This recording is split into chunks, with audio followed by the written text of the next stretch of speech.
Hello, my dear sufferers. All of you, me included, you exist as an idea. And that's why you suffer.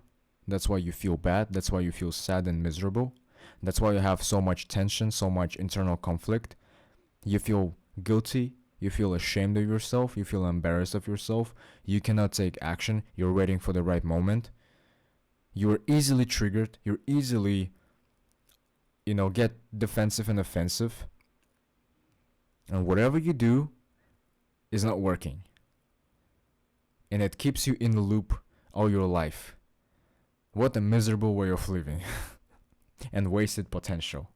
So in this video, I'm gonna dive deeper into what is the self-image, okay? Be very attentive with this. How it's created, how it creates conflict, why trying to fix yourself or any other techniques are not gonna work, and they never worked and they will never work, and resolution, what you can do instead. So if you see the absurdity of it once and for all, you have freedom to choose to act in a different way no matter what your old framework is telling you to do. Okay? Because all of your frameworks, all of the patterns of your behavior are artificial. All of the problems you have, psychological problems, are artificial. All of the labels you have are artificial. So be mindful, and if you're serious about it, you can make it happen. You can solve it. Okay? So let's get into it. So what is the self-image? Self-image, I'll explain it very simply because it is simple, but we'll make it hard on ourselves. Self-image is all conclusions, all opinions, all beliefs you have about yourself. Okay?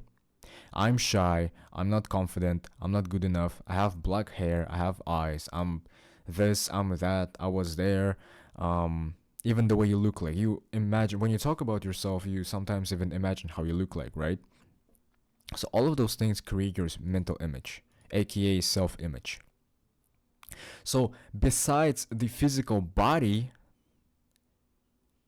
you don't exist as something solid and like that you can point your finger to. Besides your body, everything else is just mental construction, big abstraction that you call yourself, okay? Very important. You're just a body, and that's it. Your personality is abstraction. Okay, so we got it.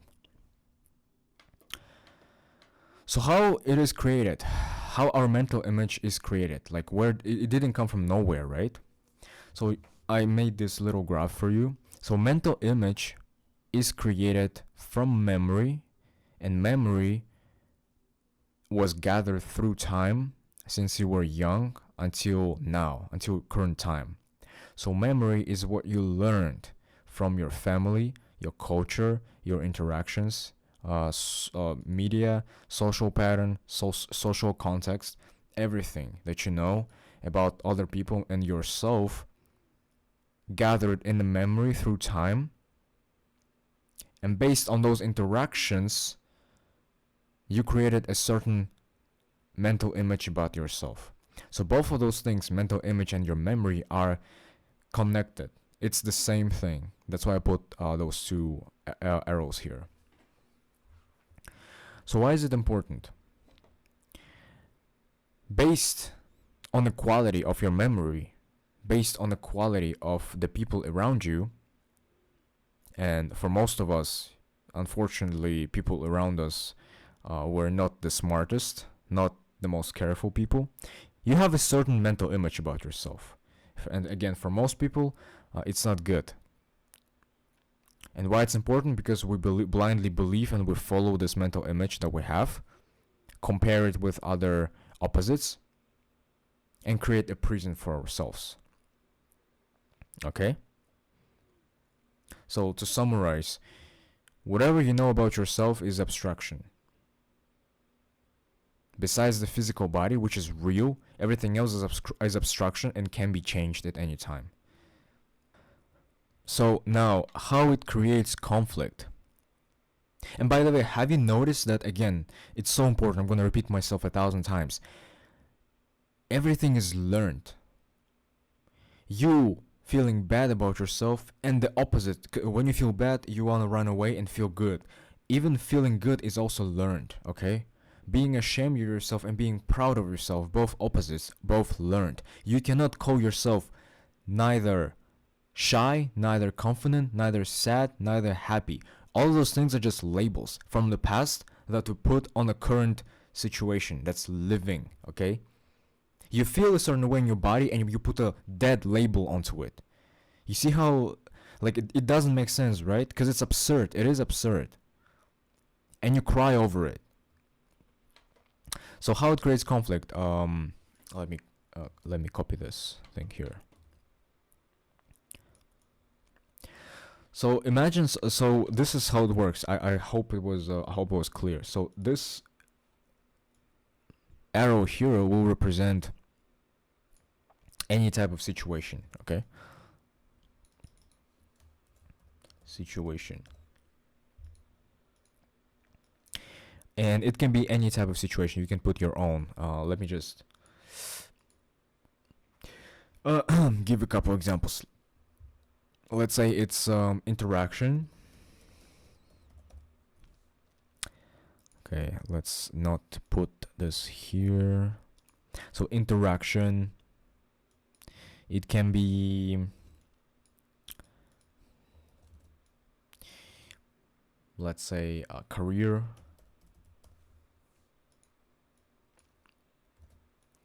Let's say it's gonna be a future. That's it.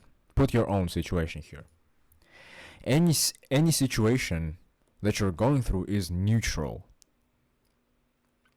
Okay? It has no quality. For example, let's say you're talking to a person and this person didn't text you back right away. And what happens?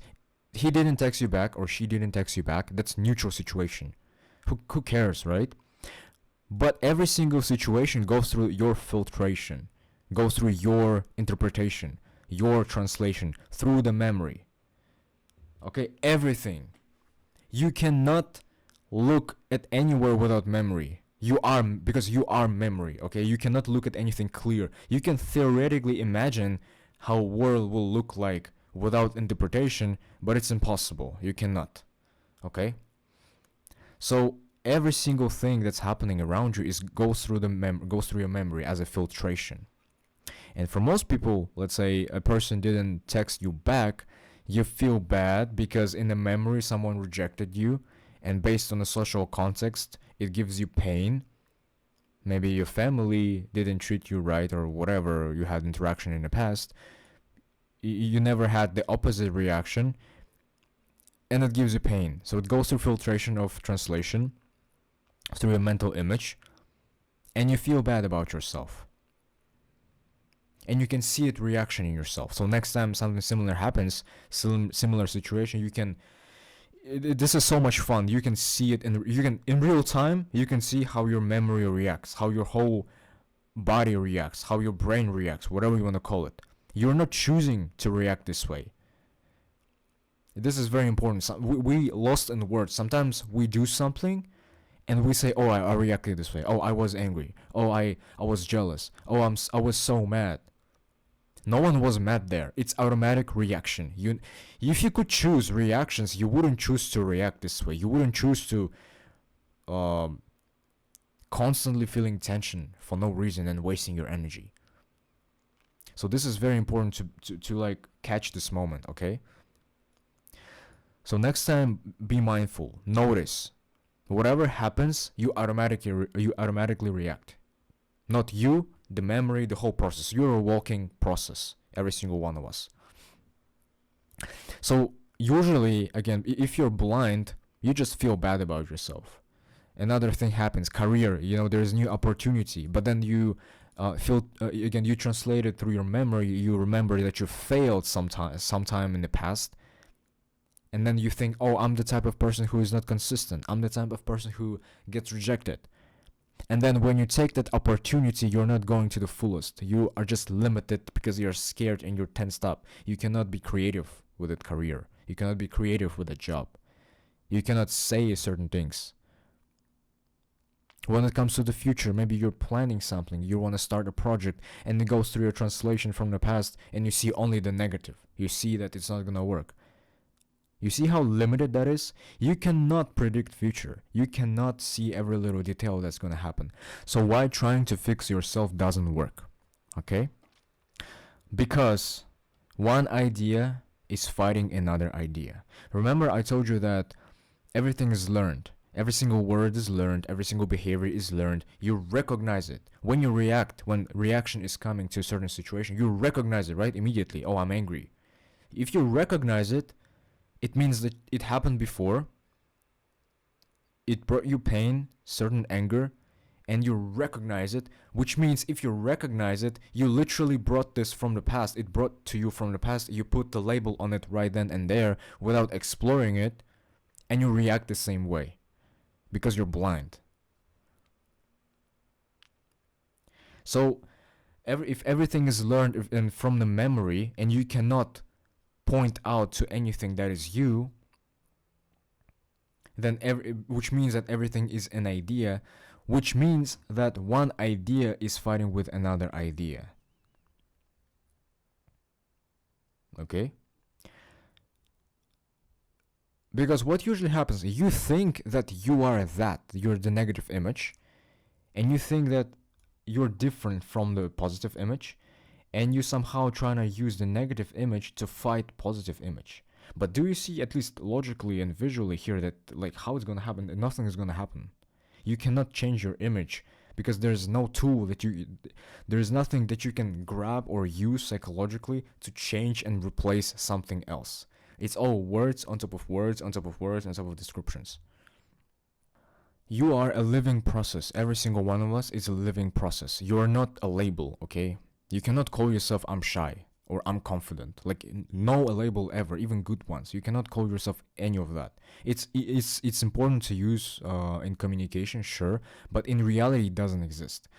So why it's important? When something happens, certain situation, and you attentive next time and you see your reaction, you can see it as a part of you, not something separate from you. Because what happens, you feel a certain way, you feel ashamed, and it's not pleasant, right, to feel ashamed, and you want to get rid of it, so you want to hide somewhere. But when you understand clearly, based on what we've said so far, if you think really hard, you understand that it's just a reaction. I am all of that, okay? There is no entity that I can call myself psychologically, okay? Which means every single movement of thinking is also a part of me. And if it's a part of me, and I cannot point out to the entity, it's just a movement, just a reaction. And that's it. You just ended the conflict right then and there. And it just opens your eyes, just you make it so clear for yourself. You can understand it. You can still feel it in your body. You can feel shame, right, in your body. It's certain tension. And you can act differently. You just don't believe it blindly. Okay? The easiest, the most closest example I can give you is, imagine you're sitting and something dropped. You hear a loud boom, loud noise, and you get scared for a second, right? And then you see, oh, it's just a sound from a broken glass, and you calm down instantly, right? The same kind of similar with this. You get angry at someone, and then, or you get ashamed of certain situation, and you realize in an instant, oh, it's not me. Nothing is there. No one is ashamed. It's like movement of memory reacting to the situation in the moment. You see it as a broken glass, and you instantly get rid of the conflict, because it's not personal anymore. It's not personal to you. The same with any other feeling. Because when you name it, you make it stronger. When you name it, you created a prison for yourself. And those things don't exist. And that's it. You will be amazed how absurd everything is. Psychologically, everything is absurd. Everything revolves around abstractional you. And people just do all sorts of things. They just confuse themselves more and more. Some people think you should get rid of, some people think that you should get rid of your ego, which is absurd. Again, another abstraction, another label you call ego, and then you're trying to work with ego. Nothing's gonna work. Good luck. Alright, that's it. Watch it.